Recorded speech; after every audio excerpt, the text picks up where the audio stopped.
Hello and welcome to Guardian Talks. Today we are joined by a security expert and a public affairs analyst in the person of Alex Okonkwo to discuss the trend plaguing the country as we speak, the spate of kidnappings in Nigeria. I am Temitayo Olumofe. We'll be back in a moment. Stay tuned.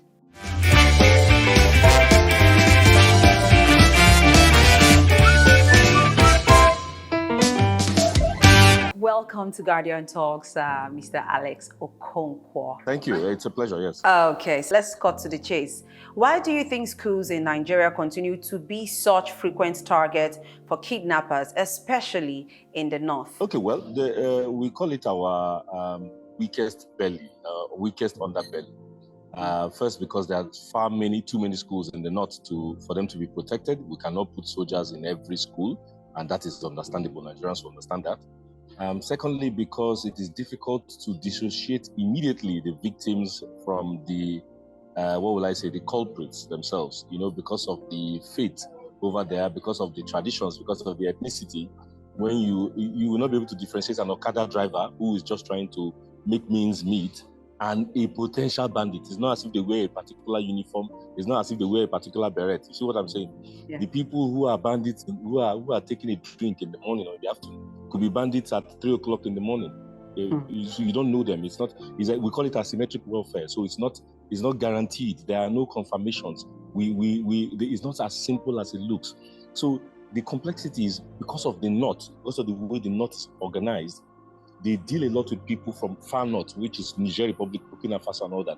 And all these people are Tuaregs, Fulanis, and Hausas. So doing that separation is not as easy as that.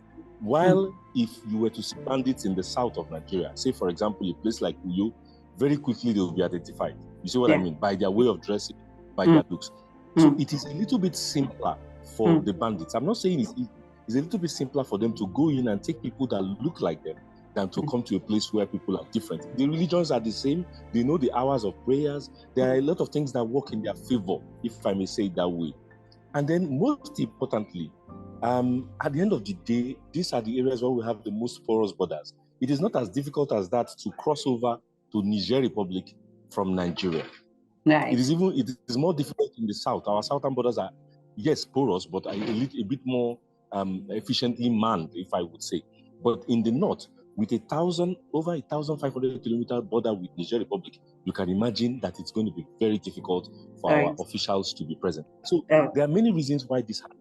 It's not necessarily ethnicity, it's not necessarily against Christians, but it is because it is favorable. There are favorable grounds for them to do what they're doing. So let us not let Nigerians think of something else, Right. Okay. Now, what factors, political, economic, or security, have changed or not since the Chibok kidnapping in 2014 that allowed this mass abduction to keep happening? Oh, well, we have not solved the problems. The Chibok girls, if you remember very well, more than 50 of them are no more Chibok girls. Let's call them Chibok women. Let's call them married women. They've had children, they've been married, they've moved on in their lives one way or the other. Some were killed, some died because of sickness, some died at childbearing, having a child. Others were rescued, some ransoms were paid. So there is a diversity of what happened. One thing that is sure, however, is that since that time, we have not really done everything properly. We still have 3 million out-of-school Amajari children. I didn't say 2,000, I said 3 million. They are mostly men, 98% men. These are people, young men between the ages of, let's say, 16 and 21. These are, I'm not saying they are bandits, but it is easy to calculate that 10% of that could fall in the wrong hands because we have not solved youth unemployment. It's chronic now in Nigeria, especially in the north. The cost of living is very expensive. It's more expensive in the north than in the south, contrary to what Nigerians think. Because, for example, if you buy your petrol in Lagos for 900 naira, the petrol in any of these northern cities is 1,300 because it has to be transported there. Dangote refinery is here in the south. You see what I'm saying? There's still transport to add. Then we don't have the same opportunities that we have in the south like in the north. So the typical young man in the north is either a farmer or a transporter or eventually working one way or the other for the bandits, either through giving information or he himself is recruited. So we have not done the socio-economic aspects of it. what we have tried to do over 15 years was the military aspect. But I've been saying this in every platform I go. The military aspect of this thing, and it's going to shock many of your listeners, is only 30% of the job. That is just an example. But there are other, it's not just the Amajari. There are a lot of people who don't have what they're doing. The young man, look, let me make it clear to Nigerians. All the bandit groups and all the terrorist groups across the Sahel are also HR agencies. So they are human resources agencies. They are also employing, because it's a business. They are looking for healthy men who can do the job, and they can do some kidnapping and abduction and get money for it. And today, the value of 100,000 might be what it is in Lagos, but if you can give a young man 100,000 somewhere in the north, in Zamfara, in the village in Zamfara, you've given him almost 10 million. It is almost the equivalent. And sometimes they give them bikes. And this guy can use the bike to move around while he's there. So he looks like as if he has more than the other village guy who doesn't have anything. So we have to understand what we are combating here. It is not just ideological. We are combating something economical.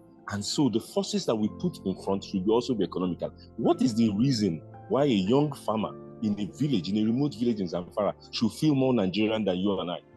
I mean, have you given him any reason to feel more Nigerian than you and I? It doesn't have any reason, both economic and social. And so we have a real war in front of us, and it is not just military. Right. Let's quickly look at what President Tinubu said. He said that he has his special advisor, that's Bayo Ononuga, said the president has ordered the withdrawal of 100 policemen from very important persons, saying that it's a part of the strategy to combat terrorism in Nigeria. Do you think that's part of the solution, or it's going to do something significant at this point in time in Nigeria? Well, I always often, and this has put me in a lot of trouble on social media. You know, social media is very strong in Nigeria. I always try to say, let us not overrate the presidency or underrate the presidency. A lot of the things they do are symbolic as well. So this is a very symbolic gesture, trying to say, okay, we're going to get more policemen, so we're going to take away policemen for VIPs. But I've always said it everywhere I go. These are not the policemen who are going to fight bandits. You need a trained special unit to fight bandits. It's not the policeman you see on the road or that protects the bank that is going to fight against these bandits when they come at 300 of them in the morning, somewhere in a village near Bikin Kevin. So it's not going to work. But the president has the right to do symbolic things, and this is one symbolic gesture. But the real thing is, I also heard he was going to say, we said we're going to employ 30,000 policemen. That number should be 30,000 policemen yearly and for the next 5 years. Because don't forget, as you are employing policemen, recruiting policemen, others are retiring. So the balance is still there. There's still an equation to find. And then because you recruit a policeman who has gone into recruit training for 9 months, doesn't mean he is combat ready. He just has the principles of policing, but he's not combat ready. So it's an evolution. Look, we have to be ahead of the game of banditry. Otherwise, we'll always be 2 steps behind. Right. Now, let's look at this whole issue of ransom payment. What role do ransom payments play in driving these kidnappings, and how can the government and the civil society break that incentive? That's a good question, but yeah, I'm sure some of the answers you know already. If we could find a way of paying ransom in cowrie or in cow or in chicken or in motorbikes, Nigerians will have done it. It could have been better. But unfortunately, as we speak, this banditry that is going on, the wave of banditry that we have in the last 10 years is purely financial. So the people who go into it either go into banditry or go into helping some foreign nationals, I don't want to mention the country, who are into illegal mining. You see what I'm saying? If you look at these two activities, they are very, very profitable. I want to say, even besides oil and gas and besides banking, these are the most profitable businesses in Nigeria now. If you work for an illegal miner and give him information, you could be getting $1,000 or $2,000 a month without doing anything. All you're doing is just giving information. That's a lot of money in Nigerian currency today. So let us be clear. Paying ransom will always exist, and governments should always say they are against it, because that is the principle. In practice, if any of us find ourselves, unfortunately, with somebody from our family being kidnapped, the first thing we will do is to raise money. You will not be saying, let us wait for government intervention to see if your cousin will be saved. Nobody's going to do that. So in principle, the government should always say that. The United States does not pay ransom officially. France does not pay ransom officially, but they get their people released. Trust me, it's not always by military action. Because at the end of the day, the objective is to save the victim, right? Yeah. The objective is not to kill the bandits, because if it was to kill the bandits, you could easily bombard the place and everybody would die.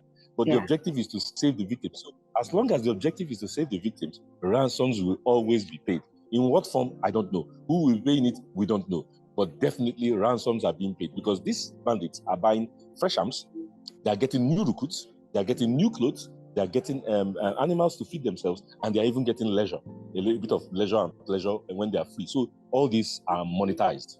Right. Now, from a security analyst expert here, what immediate and long-term reforms are needed to protect children in schools and to restore confidence in Nigeria's security architecture? Because as we speak, a lot of schools have been shut down until, I think, probably early next year, to see how they can put measures in place to avert something of this kind. So what's your perspective to this? Okay, that's a two-part question. The two questions are not related. You said schools. How do we secure schools? Let's be clear. It's not 100% possible. Because why would you secure a school in Kebbi and not a school in Zamfara? Why? Is there any reason? There's no reason. All the schools are equal. All the schools have the same risk. And we don't have enough men and women to protect all the schools in the north. I'm just using the north as an example. If we come to the south, it even becomes catastrophic. But let us use the north, for example. You cannot protect all the schools in the north. So let us get that clear and aside. Second thing, we can do our best, which means a little bit of technology, a little bit of surveillance, a little bit of satellite. Those things are expensive. They are not cheap. You need to have manpower. As we speak currently, and I can tell you for a fact, the defense headquarters and the Ministry of Defense has a lack of technicians that can man those things. We need to be able to train people. So it's not enough for Nigerians to say, go and protect the schools. Who are those people going to use the drones? Who are those people going to be able to digest the information from the drones? The drones give you information in latitude and longitude. It doesn't give you, it's not registered as, it doesn't write Kebbi.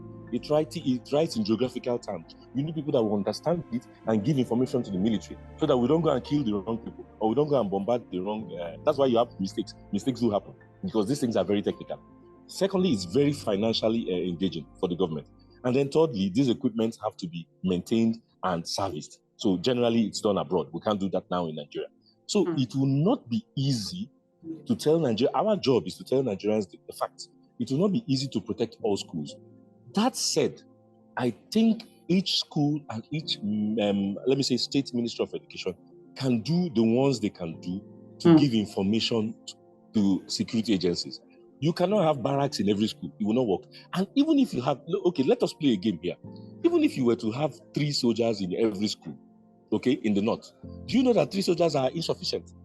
Because if they are attacked by 200 bandits, what are the chances of 3 soldiers? So it doesn't even work. Wow. It doesn't even work. So what we can do is what some states are doing. I know that there's some states in Nigeria where students don't go anymore to the boarding school. So they finish school at 1 and go home.